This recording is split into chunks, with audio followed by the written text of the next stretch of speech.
and welcome to the new episode of Football and F1 Show. Today, I'm going to talk about some recent transfer news happened in the last 2 or 3 days. Also, I'm going to review the qualifying and the sprint of the Belgian Grand Prix, and also we're going to preview the race. So let's get started. Let's start with the transfer news first. Alexander Isak, on Thursday, it was confirmed that they didn't travel with Newcastle players and the coaching staff and Eddie Howe to the pre-season tour due to thigh injury. But then Thursday afternoon, he tells Newcastle that he wants to explore move away from the club. Interesting, the way he told him he wanted to leave, where especially he didn't travel to the team due to thigh injury. However, Bruno Guimaraes said in an interview that he's recovering from an injury. He's recovering. He's trying to get back to his best fitness. But it also makes me question the timing, the way he did it. That he didn't travel to the preseason to them because of thigh injury, but then he tells Newcastle that he wants to leave. I find it quite strange, but to be honest, I'm not surprised because Alexander Isak is a quality striker, and Newcastle in the transfer window except signing Anthony Elanga, they haven't made like huge. They haven't had an amazing transfer window. They've had a couple of players they tried to sign, but players rejected them. Similar to last summer, where they tried to sign Mark Gui and he rejected them. And yeah, I understand. Maybe he might feel like Newcastle. He will have a better chance of winning trophies with Liverpool, for example, than Newcastle. So I can understand. Listen, he won a trophy with Newcastle in the Carabao Cup, but I mean, winning the big trophies, the Premier Leagues, the Champions Leagues, which at the moment Liverpool have a better chance than Newcastle. So yeah, and also the poll of going to Liverpool is higher. Playing for Liverpool is the poll is higher. Playing for Liverpool is, in terms of the poll, is higher than you playing for Newcastle. I would say it's even the poll playing for Man United is higher than Newcastle as well, because those are the big clubs. Those are the big boys. I'm not saying Newcastle are a bunch of nobodies and they're a small club, but it feels like Isak thinks that he cannot win the big trophies with Newcastle, and I can understand that, because Newcastle won the Carabao Cup, but can they compete for the league title? Can they compete for the Champions League? No. For this upcoming season, no, in my opinion. Because listen, if they had a great transfer window like Liverpool had or Man City had, then yeah. But they've only signed Anthony Elanga, and if they could have signed, they should have signed a bit more, done more in the transfer window. People say, oh, but maybe they don't need too many players. I don't buy that. I mean, if you want to improve, if you want to keep improving year after year, you strengthen position that will make you improve in that area. So it's not about, oh, this player is good, so that means I have to keep. No, Jacob Murphy is a good player, but doesn't mean that he is gonna lead the Newcastle to all of a sudden winning, compete for the Premier League or Champions League. So let's get into that straight to point. So yeah, so I can understand Alexander's Isak point. I also feel a bit. I understand Newcastle's fans' frustrations, because obviously you want your best players, your key players, to be committed to the club and to be loyal to the club, but they can be as loyal as much as they can be, as much as they can. So I think Isak, like, he played for Newcastle, I think, for 3 years or 2 years. There comes a point where you think, like, this where I want to stay for the future, or somewhere else will be better. But yeah, but I think Alexander Isak is a quality striker. Everybody knows that. He not only can score goals, he can link up, he can assist, he can score, he can do more than scoring goals. He's a fantastic player, fantastic footballer. And I think if Liverpool sign him, would be a great signing, honestly. Um, but I think if I'm not mistaken, they have to sell Luis Diaz. Uh, because of the PSR thing. They have to sell Luis Diaz first, which he could go to Liverpool or Barcelona. Sorry, he could go to Bayern Munich or Barcelona. So they have to sell him first before they sign Isak. So that's what from what I heard from most Liverpool fans. So yeah. Um, but yeah, let's see what happens. Arsenal signed a new defender, Christian Mosquera. As I mentioned, it's now confirmed that they signed him. Like I said before, I don't know him much. Um, Honestly, he's Brazilian, but I don't know him much. He's a good defender, from what I heard. But they've got. I think Arsenal's problem is not defensively, because defensively they've been always been strong, but it's just they need that focal point, that good scorers, good top scorers, that players in attack that can score goals, that are clinical in front of goal. But then, I don't think I don't think the issue was never about defensively for Arsenal. So, but they signed another one, so that's adds into their depth to the squad of Arsenal.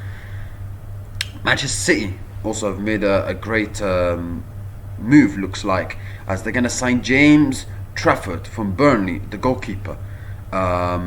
Newcastle also tried to sign him as well, but um, the City, it looks like they've made a bigger deal and a bigger poll, and Guardiola wanted him, as Fabrizio Romano said, and it's another signing for Manchester City. And they're strengthening their weaknesses, Manchester City. Because it's quite strange, because like in the early transfer window they've made three very good signings, great signings, three or four great signings. They had a great start of the transfer window, and then from the start of Club World Cup until the end of Club World Cup, and after the 1 week after the Club World Cup, there's been a bit of silence from City, but all of a sudden they didn't sleep. They actually didn't sleep. So maybe they were actually working behind the scenes and scouting. So James Trafford is a goalkeeper that I think Vincent Company was a bit fan of. Playing out from the back, he can, in this distribution, he's very good. In terms of saving, I think James Trafford is decent as well. He's not bad. He's good.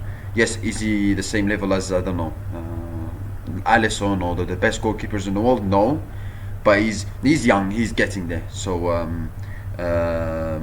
yeah, I think he also used to play for Manchester City. I think he was in the academy of Manchester City, if I'm not mistaken. So yeah, I think that will give him experience. And obviously, James Trafford once before said a funny story about Guardiola, where he said, in training, Guardiola told him, "If you save this, I'll give you I will play you every single game." And then James Trafford, what Guardiola wanted him to do, he did it, and he said to him, "Can I play now every week?" Guardiola said no. but but yeah, now he's gonna play every single week. Now he's gonna play every single week, but the promise was too late. But he's a good goalkeeper. Yes, he's not the top of the top goalkeepers in the world right now, but he's young. He's gonna get there. Edison was the same situation. He's young. He was getting there as well, and became one of the best goalkeepers in the world. So, and it was evident that City's problem they needed to fix, and especially in the last 12 months, was the goalkeeper. Because Edison, let's be honest, he's past his prime.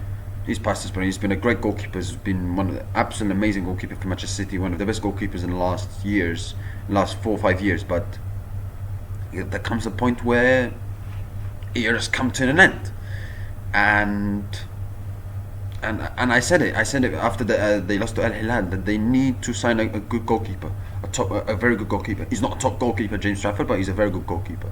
Good in the distribution. He can do great saves as well. So yeah, I'm looking. So that's another good signing for City. I think after that, I think maybe they need to fix some of the issue in defensively, because defensively I still think that they maybe have some issues there.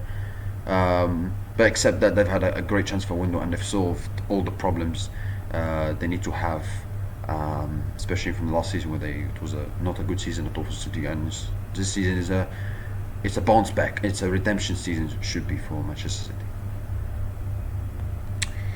Another news: Barcelona want to remove the captaincy of Ter Stegen. I mean, honestly, I said it before and I said it again. I don't know why Barcelona and the fans and the coaching staff are treated Ter Stegen like this. Okay, you want to remove the captaincy of him. Okay. But the reason they did that is because of his attitude, his injury, and how they feel Ter Stegen is not the right candidate as captain. So listen, if his injury, I don't know what's the problem. He's coming back. He had a long injury, and he came back after a long injury. He came back after a long injury. So I don't know why is that a problem for Barcelona. The goalkeeper, however, the attitude. If they saw something that was not right in his attitude, then okay, I can understand it.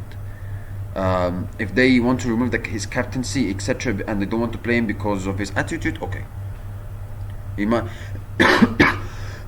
Otherwise, what would be another reason for them to remove the captaincy of him? Because he's a bad goalkeeper? No, he's a top goalkeeper, Ter Stegen. But if there was a problem in his attitude that they saw it, okay, I can understand it. So if this is true and there was a problem in his attitude, and according to Mundo Deportivo, who put this news, if there was a problem in his attitude, okay, then Barcelona made the right decision to remove the captaincy of Ter Stegen, because as a captain you cannot have the wrong attitude.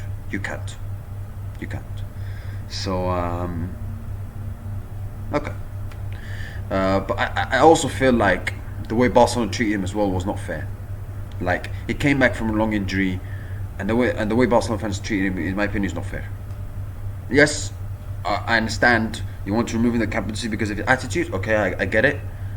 But at the same time, I also feel Barcelona treated him not great, and especially for a goalkeeper who's been there for 10 years, and he's their last goalkeeper the last time they won the Champions League.